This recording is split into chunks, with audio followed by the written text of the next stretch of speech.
एक जंगल में एक शेर रहता था। कई दिनों से उसे खाना नसीब नहीं हुआ था, क्योंकि वह अब बूढ़ा हो चला था। इसलिए वह शिकार नहीं कर पाता था। यहाँ तक कि छोटे छोटे जानवर भी चकमा देकर उसके सामने से भाग जाते थे। वह सभी जानवर शिकारों को अपने सामने घूमता हुआ देखता था, लेकिन कुछ नहीं कर पाता था। इस तरह वह थक कर बैठ गया और सोचने लगा कि मैं क्या करूं, इस पेट की आग को कैसे बुझाऊं। अगर मैं भी शाकाहारी जानवरों की तरह घास फूस और फल फूल खा लेने वाला होता तो मुझे इस प्रकार भूखों नहीं मरना पड़ता। अचानक उसकी नज़र एक गुफा पर पड़ी। उसने सोचा कि इस गुफा में अवश्य ही कोई जंगली जानवर रहता होगा। मैं इस गुफा में जाकर बैठ जाता हूँ। जैसे ही वहाँ जानवर आएगा मैं उसे खाकर अपना पेट भर लूँगा। शेर इस गुफा के अंदर जाकर बैठ गया और आने वाले शिकार का इंतज़ार करने लगा। वह गुफा एक लोमड़ी की थी।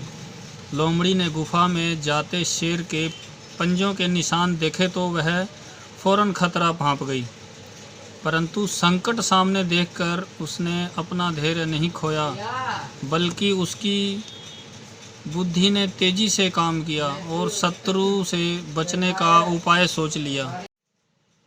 और फिर उसे एक तरकीब सूझ ही गई। वह गुफा के द्वार पर खड़ी होकर बोली, ओ गुफा। जब गुफा ने अंदर से कोई उत्तर नहीं दिया तो लोमड़ी बोली, सुन रही गुफा, तेरी मेरी यह संधि है कि जब भी मैं बाहर से आऊँगी तो तेरा नाम लेकर तुझे बुलाऊंगी। जिस दिन तुम मुझे मेरी बात का उत्तर नहीं दोगी, मैं तुम्हें छोड़कर किसी दूसरी गुफा में रहने चली जाऊंगी। जवाब ना मिलता देखकर लोमड़ी बार बार अपनी बात को दोहराने लगी। अंदर बैठे शेर ने बार बार लोमड़ी के मुंह से यह बात सुनी तो वह समझ बैठा कि यह गुफा अवश्य ही बोलती होगी। अतः अपनी आवाज़ को मधुर बनाकर बोला, अरे आओ आओ लोमड़ी मौसी, तुम्हारा स्वागत है। लोमड़ी बोली, अरे शेर मामा तुम हो।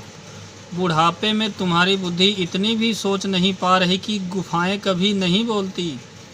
और लोमड़ी पलटकर तेजी से भागी।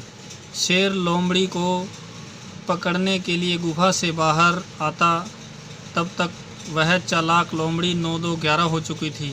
और इस तरह लोमड़ी ने अपनी बुद्धिमानी से अपनी जान बचाई।